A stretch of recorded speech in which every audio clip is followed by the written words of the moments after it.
शांति। राजयोग अर्थात परमात्मा पिता नू याद करने वास्ते ये जानना जरूरी है कि मैं साधक कौन हाँ, कौन ईश्वर नू याद करना चाहता है, कौन ईश्वर दे नाल संबंध जोड़ना चाहता है। ये पहचान होना अति जरूरी है। आज असी बहुत उन्नति कर ली है, चंद्रलोक तक पहुंच गए हाँ, पर एक छोटी जी पहेली कि मैं कौन हाँ, इसका उत्तर कोई नहीं दस सकिया। ये पहेली जितनी सरल है उतनी गहरी भी है। मैं कौन का उत्तर प्राप्त करना बहुत जरूरी है, क्योंकि इस तो बिना असीं परमात्मा पिता नू याद नहीं कर सकते। क्योंकि परमात्मा नू याद करने वाला कोई शरीर नहीं, पर जरूर इस शरीर तो अलग कोई सत्ता, कोई शक्ति है। आज असी किसी नू भी उसकी पहचान पूछिए तो हर व्यक्ति की उत्तर देगा। अपना शरीरक नाम, अपना धर्म, अपना ऑक्यूपेशन आदि ही दसेगा, परंतु कि ये साडी पूरी पहचान है। जदों एक बच्चा जन्म लैंदा है तां उसनू अपने नाम का पता नहीं, धर्म की पहचान नहीं, उसनू ये भी नहीं पता क्योंकि उसका कोई ऑक्यूपेशन ही नहीं। वो कुछ भी बोलता नहीं, पर मैं जरूर करता है। सो वो मैं कहने वाली शक्ति कौन है? मान लो आज कोई व्यक्ति ये कहता है कि मैं एक डॉक्टर हाँ, परंतु जदों वो डॉक्टर नहीं सी और जदों वो डॉक्टर नहीं रहेगा तो उस समय उसकी पहचान की होवेगी। सो जो भी असी शरीरक पहचान देंदे हाँ वो सब विनाशी है, क्योंकि वो विनाशी शरीर दे नाल ही संबंधित है। असी कहंदे हाँ कि असी परमात्मा दे घर तो आए हाँ ते परमात्मा दे घर वापिस जाना है। सो कौन है जो परमात्मा दे घर तो आया है? ये शरीर सानू सब नू पता है कि असी इस सृष्टि तो ही लिया है और इत्थे ही छड़ के चले जाना है। ये पंच तत्वां दा शरीर इस मिट्टी विच मिल जाएगा, परंतु कौन जो उस परमात्मा दे घर तो आया, वो शक्ति कौन है? असी ये भी कहते हाँ कि मैनू शांति चाहिदी है, तो असी सोचिए कि शांति किसनू चाहिदी है? शरीर नू जां जो इसके अंदर काम कर रही शक्ति है उसनू? जेकर शरीर की शांति की गल करते हाँ तो शरीर जदों साडी मौत हो जाएगी तो शरीर जल के शांत हो जाएगा, परंतु फिर भी असी परमात्मा नू उस समय याद करते हाँ, प्रार्थना करते हाँ कि हे परमात्मा इस आत्मा नू शांति का दान दो, इस आत्मा नू शांति मिले। और इस दे नाल जदों कोई व्यक्ति मरदा है तो असी दीवा जरूर जलाउंदे हाँ ताकि उस आत्मा नू सही मंजिल, सही रास्ता मिल सके। सो इससे सिद्ध है कि शरीर उसनू शांति नहीं चाहिए, लेकिन आत्मा नू शांति चाहिए है। इसी तरह शरीर का पिता होने के बावजूद भी कौन है जो उस परमात्मा नू अपना पिता कहता है? कि सानू इस गल की पहचान है कि शरीर का पिता होंदे हुए भी परमात्मा नू पिता कहने वाला कौन है? शरीर और आत्मा दा अंतर असी दो शब्दां नाल ਬਹੁਤ ਅੱਛੀ ਤਰ੍ਹਾਂ ਸਪਸ਼ਟ ਆਪਣੇ ਜੀਵਨ ਵਿੱਚ ਦੇਖ ਸਕਦੇ ਹਾਂ। ਅਸੀਂ ਸਾਰਾ ਦਿਨ ਦੋ ਸ਼ਬਦਾਂ ਦਾ ਪ੍ਰਯੋਗ ਕਰਦੇ ਹਾਂ, ਇੱਕ ਮੈਂ ਔਰ ਦੂਸਰਾ ਮੇਰਾ। ਅਸੀਂ ਕਹਿੰਦੇ ਹਾਂ ਕਿ ਇਹ ਮੇਰਾ ਸਰੀਰ ਹੈ, ਇਹ ਮੇਰੇ ਹੱਥ ਹਨ, ਇਹ ਮੇਰਾ ਮੂੰਹ ਹੈ, ਇਹ ਮੇਰੀ ਅੱਖ ਹੈ, ਪਰੰਤੂ ਮੈਂ ਕੌਣ? ਸਰੀਰ ਤਾਂ ਇਹ ਨਹੀਂ ਕਹਿੰਦਾ ਕਿ ਮੈਂ ਸਰੀਰ ਹਾਂ, ਨਹੀਂ, ਇਹ ਮੇਰਾ ਸਰੀਰ ਹੈ, ਤਾਂ ਜ਼ਰੂਰ ਮੈਂ ਇਸ ਸਰੀਰ ਤੋਂ ਅਲੱਗ ਹਾਂ। ਸੋ ਮੈਂ ਸ਼ਬਦ ਆਤਮਾ ਦੇ ਵੱਲ ਸੰਕੇਤ ਕਰਦਾ ਹੈ ਔਰ ਮੇਰਾ ਸ਼ਬਦ ਸਰੀਰ ਦੇ ਵੱਲ ਸੰਕੇਤ ਕਰਦਾ ਹੈ। ਸਰੀਰ ਤੇ ਆਤਮਾ ਦੀ ਤੁਲਨਾ ਅਸੀਂ ਇੱਕ ਕਾਰ ਤੇ ਡਰਾਈਵਰ ਦੇ ਨਾਲ ਵੀ ਕਰ ਸਕਦੇ ਹਾਂ। ਜਿਸ ਤਰ੍ਹਾਂ ਇੱਕ ਡਰਾਈਵਰ ਕਾਰ ਵਿੱਚ ਬੈਠ ਕੇ ਉਸ ਨੂੰ ਚਲਾਉਂਦਾ ਹੈ, ਇਸੇ ਤਰ੍ਹਾਂ ਆਤਮਾ ਵੀ ਇਸ ਸਰੀਰ ਰੂਪੀ ਕਾਰ ਵਿੱਚ ਬੈਠ ਕੇ ਇਸ ਨੂੰ ਡਰਾਈਵ ਕਰਦੀ ਹੈ, ਇਸ ਦਾ ਸੰਚਾਲਨ ਕਰਦੀ ਹੈ। ਸਰੀਰ ਇੱਕ ਮਕਾਨ ਦੀ ਤਰ੍ਹਾਂ ਵੀ ਹੈ ਔਰ ਆਤਮਾ ਮਾਲਕ ਮਕਾਨ ਹੈ। ਆਤਮਾ ਹੀ ਸਰੀਰ ਦੀਆਂ ਕਰਮ ਇੰਦਰੀਆਂ ਦੇ ਦੁਆਰਾ ਕਰਮ ਕਰਦੀ ਹੈ ਔਰ ਉਸ ਦਾ ਫਲ ਦੁੱਖ ਜਾਂ ਸੁੱਖ ਦੇ ਰੂਪ ਵਿੱਚ ਆਤਮਾ ਹੀ ਅਨੁਭਵ ਵੀ ਕਰਦੀ ਹੈ। ਸੋ ਇਸ ਤਰ੍ਹਾਂ ਜੋ ਅਸੀਂ ਕਰਮ ਕਰਦੇ ਹਾਂ ਉਸ ਦੇ ਆਧਾਰ ਤੇ ਹੀ ਆਤਮਾ ਨੂੰ ਪਾਪ ਆਤਮਾ, ਮਹਾਤਮਾ, ਦੇਵਾਤਮਾ ਜਾਂ ਪੁੰਨ ਆਤਮਾ ਕਿਹਾ ਗਿਆ ਹੈ। ਸਰੀਰ ਔਰ ਆਤਮਾ ਇਸ ਸ੍ਰਿਸ਼ਟੀ ਤੇ ਕਰਮ ਕਰਨ ਵਾਸਤੇ ਬਹੁਤ ਜ਼ਰੂਰੀ ਹਨ। ਜਿਸ ਤਰ੍ਹਾਂ ਕਿ ਅਸੀਂ ਦੇਖਦੇ ਹਾਂ ਕਿ ਅਗਰ ਕੋਈ ਵਿਅਕਤੀ ਮਰ ਜਾਂਦਾ ਹੈ ਤਾਂ ਅਸੀਂ ਉਸਨੂੰ 2 ਘੰਟੇ ਵੀ ਆਪਣੇ ਘਰ ਵਿੱਚ ਰੱਖਣਾ ਪਸੰਦ ਨਹੀਂ ਕਰਦੇ। ਜਿਸ ਵਿਅਕਤੀ ਨਾਲ ਕੱਲ ਸਾਨੂੰ ਬਹੁਤ ਪਿਆਰ ਸੀ, ਜਿਸ ਤੋਂ ਬਿਨਾਂ ਅਸੀਂ ਰਹਿ ਨਹੀਂ ਸਕਦੇ, ਪਰੰਤੂ ਜਦੋਂ ਉਸ ਦੀ ਮੌਤ ਹੋ ਜਾਂਦੀ ਹੈ ਤਾਂ ਅਸੀਂ ਉਸ ਨੂੰ ਜਲਦੀ ਹੀ ਘਰ ਵਿੱਚੋਂ ਲੈ ਜਾਂਦੇ ਹਾਂ, ਕਿਉਂਕਿ ਆਤਮਾ ਜੋ ਚੇਤਨ ਸ਼ਕਤੀ ਹੈ ਉਹ ਸਰੀਰ ਵਿੱਚੋਂ ਨਿਕਲ ਜਾਂਦੀ ਹੈ ਤਾਂ ਸਰੀਰ ਦੇ ਸਭ ਪੁਰਜੇ, ਅੱਖ, ਨੱਕ, ਕੰਨ, ਦਿਲ, ਦਿਮਾਗ ਹੁੰਦੇ ਹੋਏ ਵੀ ਇਸ ਦੀ ਕੋਈ ਕੀਮਤ ਨਹੀਂ ਰਹਿੰਦੀ। ਸਰੀਰ ਦੀ ਕੀਮਤ ਉਦੋਂ ਤੱਕ ਹੈ ਜਦ ਤੱਕ ਇਸ ਵਿੱਚ ਆਤਮਾ ਨਿਵਾਸ ਕਰਦੀ ਹੈ। ਜਿਸ ਤਰ੍ਹਾਂ ਬੀਜ ਦਾ ਮਹੱਤਵ ਉਦੋਂ ਤੱਕ ਹੀ ਹੈ ਜਦ ਤੱਕ ਉਸ ਨੂੰ ਧਰਤੀ, ਪਾਣੀ, ਹਵਾ, ਖਾਦ ਆਦਿ ਸਭ ਮਿਲਦਾ ਰਹੇ। ਇਸੇ ਤਰ੍ਹਾਂ ਆਤਮਾ ਦੀ ਵੈਲਿਊ ਵੀ ਉਦੋਂ ਤੱਕ ਹੀ ਹੈ ਜਦ ਤੱਕ ਉਸ ਨੂੰ ਇਹ ਸਰੀਰ ਮਿਲਿਆ ਹੋਇਆ ਹੈ। ਸਰੀਰ ਤੇ ਆਤਮਾ ਦੋਨੋਂ ਇੱਕ ਦੂਸਰੇ ਵਾਸਤੇ ਬਹੁਤ ਜ਼ਰੂਰੀ ਹਨ। तो आत्मा जो है इस शरीर ਵਿੱਚ बैठ के किस तरह कर्म करती है।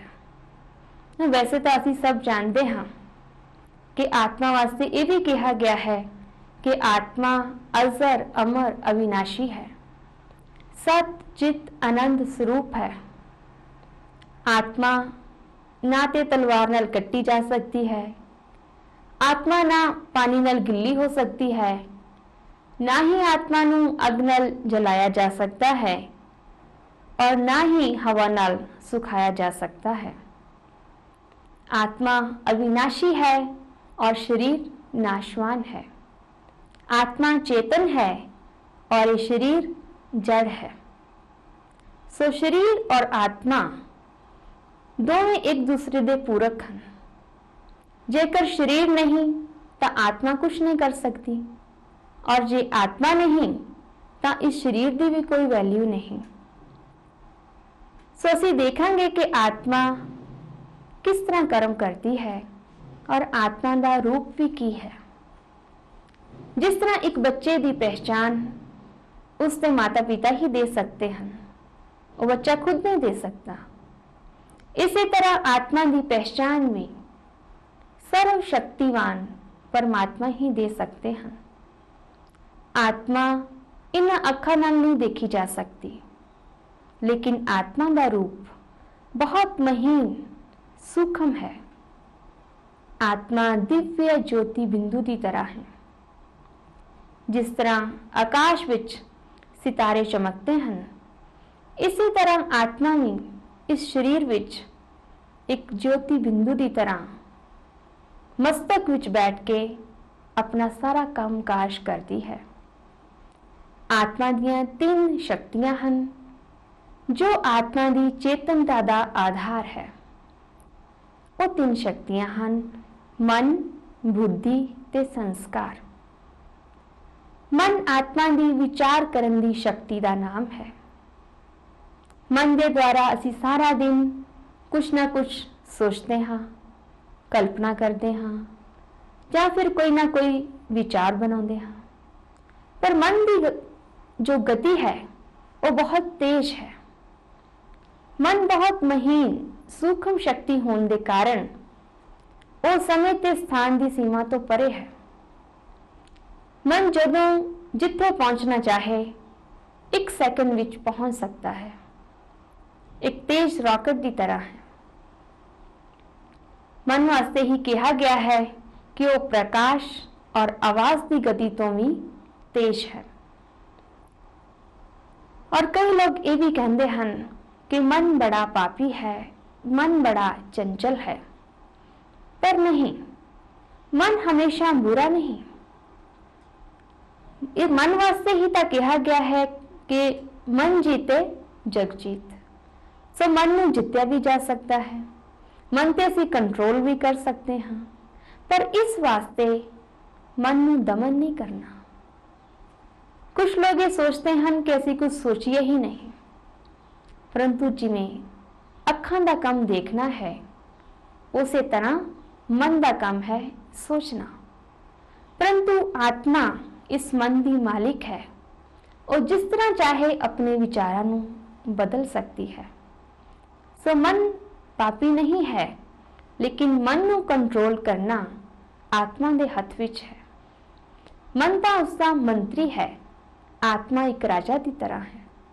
सो आत्मा जिस तरह ऑर्डर करे मन उस तरह ही उसका निर्देश पालन जरूर करेगा।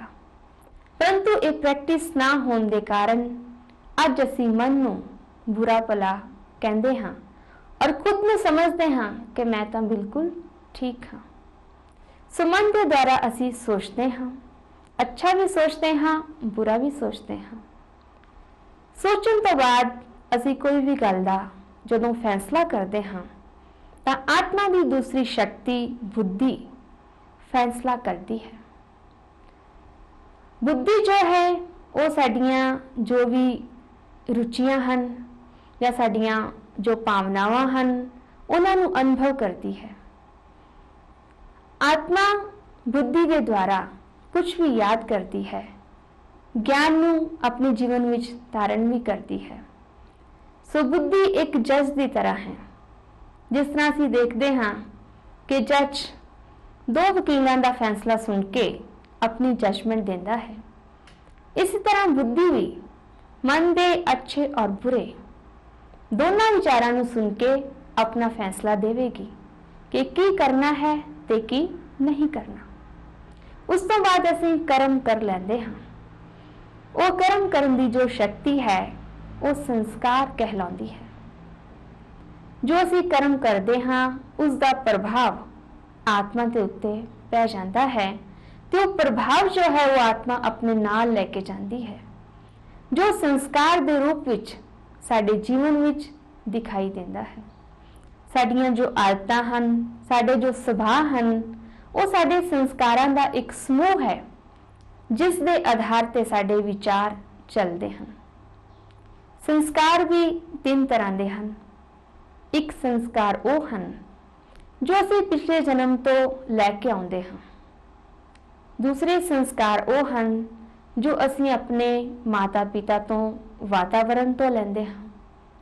तीसरे संस्कार वो हैं जो असी अपने संग तो लेंदे हैं।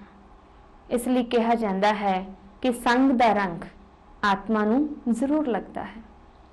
हुण असीं अपने असली सुभाव ते असली संस्कारां नूं फिर तो अपने जीवन विच अपना सकीए, इस दी जो मेहनत है वही राजयोग कहलाਉਂਦਾ ਹੈ।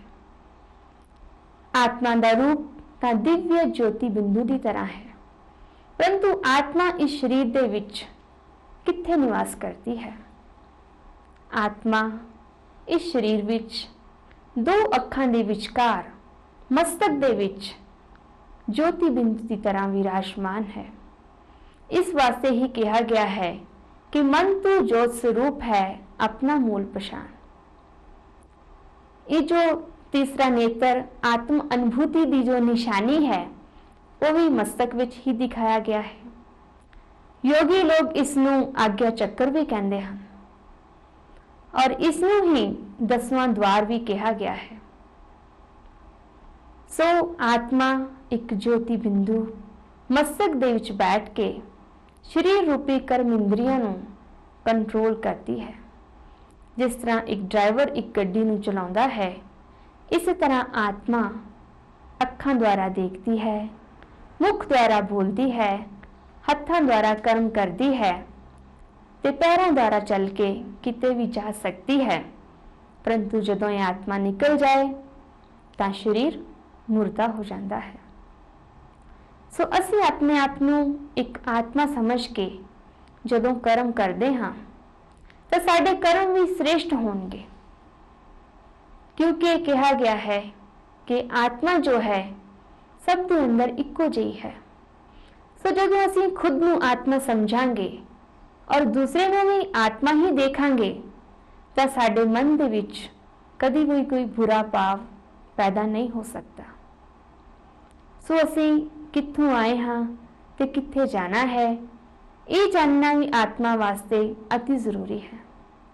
क्योंकि अंत समय जदों ये शरीर छड्डांगे तो जेकर सानू साडी मंजिल ही पता नहीं तो साडा मन भटकेगा कि कित्थे जाना है। पर अगर सानू पता है कि साडा घर कित्थे है तो असी सहज ही अपने घर जा सकते हैं। सो आत्मा दी तुलना एक एक्टर की तरह की गई है, क्योंकि ये जो सृष्टि है एक रंगमंच है, एक ड्रामा है। ये धरती एक स्टेज की तरह है। सूरज चंद सितारे ये सृष्टि दियां बत्तियां हैं। तो जिस तरह एक एक्टर पर्दे तो पीछे स्टेज ते आउंदा है, अपने घर तो स्टेज ते आउंदा है, इसी तरह आत्मा भी इस सृष्टि रूपी रंगमंच ते कर्म करने वास्ते अपने असली घर तो आई है। पर वो घर कित्थे है? अज कोई भी व्यक्ति जदों दुखी हुंदा है तो यह कहता है कि हे परमात्मा मैनू अपने कोल बुला ले। कोई भी आत्मा जदों परमात्मा नू याद भी करेगी तो उसका ध्यान ऊपर आकाश की तरफ ही जाएगा। सो साडा असली घर सूरज चंद तारे ते पंच तत्वां दी दुनिया तो भी परे है, जिसनू परम धाम कहा गया है। उस घर दे अनेक नाम हैं। वो परम धाम इस वास्ते कहलाउंदा है क्योंकि परम माना सब तो उच्चा, क्योंकि उस घर विच आत्मा निवास करती है, परमात्मा निवास करता है। उस घर नू असी ब्रह्मलोक भी कहते हैं, परलोक भी कहते हैं। परलोक इसलिए कहते हैं क्योंकि वो सब लोगों तो परे है। ब्रह्मलोक इस वास्ते कहते हैं क्योंकि वो वतन पंच तत्वों तो परे एक छेवें तत्व जिसनू अखंड ज्योति ब्रह्म महातत्व कहा गया है उस नाल बनया है। इसी तरह उस घर नू मुक्ति धाम कहा गया है, क्योंकि आत्मा जदों उस घर विच पहुंच जाती है तो शरीर तो भी मुक्त हो जाती है और शरीर के नाल नाल पंज तत्वों तो पंज विकारों तो भी मुक्त हो जाती है। इसी तरह उस घर नू असी शांति धाम भी कहते हैं, क्योंकि उस घर विच चारों तरफ शांति ही शांति है, क्योंकि शांति दे सागर परमात्मा उस घर विच रहंदे हैं। इसी तरह उस घर नू असी निराकारी दुनिया भी कह सकते हैं, क्योंकि निराकार आत्मा ज्योति रूप विच उस घर विच विराजमान है। उस घर नू निर्वाण धाम भी कहा गया है, क्योंकि उत्थे कोई वाणी नहीं, कोई शब्द नहीं, कोई आवाज नहीं, क्योंकि वो घर पंज तत्वां तो परे है। प्रकृति का कोई भी तत्व ना होने के कारण उत्ते किसी तरह की आवाज नहीं है। सो आत्मा उस घर विच एकदम शांति की स्थिति विच बैठी हुई हुंदी है। सारियां आत्मावां उस घर विच इस तरह ही हन जिस तरह आकाश दे विच सितारे चमकते हैं। सो साडी आत्मा दा असली घर, साडा मूल निवास स्थान इस संसार तो पार, आकाश तत्व तो बहुत दूर ब्रह्मलोक या सचखंड भी कहा गया है। कहते ने सचखंड वसे निरंकार, कर कर वेखे नजर निहाल, क्योंकि वो कार बहुत सच्चा है, अविनाशी है और वो अपरिवर्तनशील है।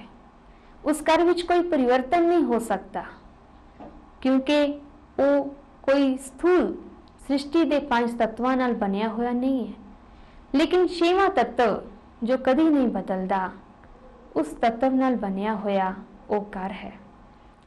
सो आत्मा उस घर तो इस सृष्टि ते कर्म करने वास्ते आई है, और कर्म करदे करदे अज असीं भुल गए हाँ कि साडा असली घर कौन है।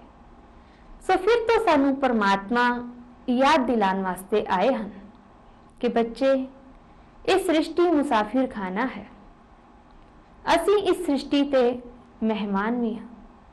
कहा गया है, ये दुनिया रैन बसेरा, ना कर तेरा ना कर मेरा। परंतु अज असी सब कुछ अपना समझ के बैठे हैं, जिस कारण जदों सानू कुछ छड्डना पैंदा है तो सानू बहुत दुख महसूस होता है। परंतु सानू ये शरीर भी छड्ड के जाना है, अज असी भूल गए हाँ। तो फिर तो जदों सानू आत्मा की पहचान मिलती है और सानू ये अनुभव हुंदा है कि नहीं, आत्मा इकल्ली आई है ते इकल्ली ही उसने जाना है, परंतु जो श्रेष्ठ कर्म करेगी वो उसके नाल जरूर जाएंगे। इस तो बाद असी ये जानिए कि आत्मा के गुण की हैं। आज हर व्यक्ति सुख, शांति, आनंद, प्रेम, पवित्रता, ज्ञान और शक्ति की कामना करता है। जिस तरह अंधेरा किसी को अच्छा नहीं लगता, उसी तरह अज्ञान भी किसी को अच्छा नहीं लगता।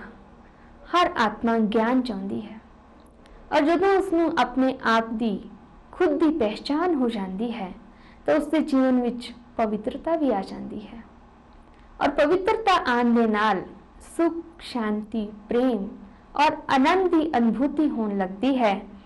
फिर आत्मा शक्ति स्वरूप बन जाती है।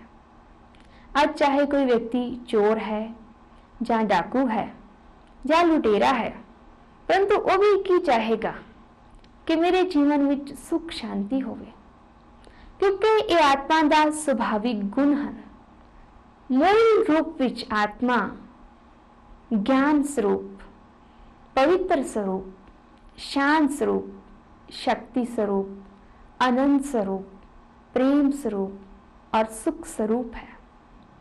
इसलिए असी इसकी मैं एक आत्मा हाँ, मैं एक श्रेष्ठ आत्मा हाँ, मैं शांत स्वरूप आत्मा हाँ, मैं पवित्र स्वरूप आत्मा हाँ, मैं शक्ति स्वरूप आत्मा हाँ। मैं सृष्टि ते कर्म करने आई, लेकिन वापस अपने घर जाना है। ओम शांति।